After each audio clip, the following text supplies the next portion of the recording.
الجزء الرابع من قصة التابوت الملعون. لو بتخاف اقفل الفيديو فورا، لان الفيديو ده مش لأصحاب القلوب الضعيف. بعد اللي حصل في القرية رجعت على القاهرة، بس مش على بيتي. رحت على عنوان كان مكتوب فيه ورقة طلعت من بطن الجثة اللي شرحتها. عنوان غريب في حي قديم في مصر، شارع مظلم دايما حتى في عز الظهر. الناس بتقول عليه شارع ما بيرجعش منه حد زي ما دخل. وصلت هناك لقيت في اخر الشارع قصر مهجور مقفول بسلسلة مصدية، والبوابة مكتوب عليها الداخل مفقود والخارج مولود جديد. فتحت البوابة بالعافية، كل حاجة كانت ساكتة، بس حاسس بخطوات حواليا كأن في حد بيتنفس ورا ظهري. دخلت القصر وفي أوضة تحت الأرض لقيت تابوت كبير لونه أسود ومقفول ب4 سلاسل حديد، بس العجيب كان مكتوب عليه نفس الكلمة اللي كانت على جلد الجثة: ده مش مكانك، ده مصيرك. في عهد اتكتب بالدم أيام الحملة الفرنسية واتحط في تابوت مخصوص، واللي يلمسه يتربط بالعهد وبيبقى هو الحامل الجديد ليه لحد ما يموت او التابوت ياخده. وانا بقرب من التابوت السلاسل وقعت على الارض والتابوت فتح من نفسه. من جواه طلع دخان اسود وريحة زي لحم محروق. لقيت جواه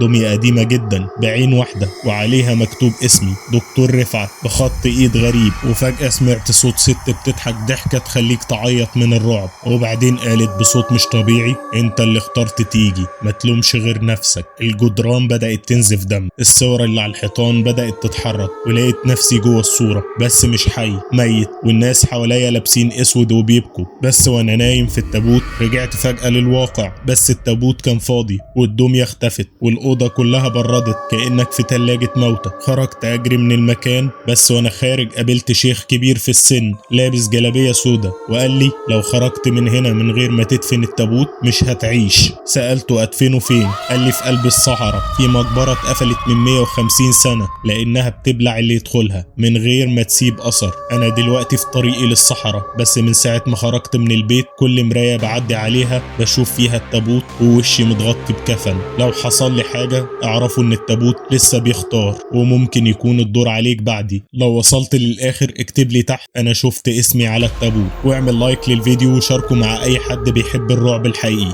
استناني في الجزء الخامس، مقبرة الأموات اللي بيرجعوا، وفيها احكي لكم على المكان اللي ممنوع حد يدخله بس انا دخلته ورجعت بجثة ما كانتش بتتنفس.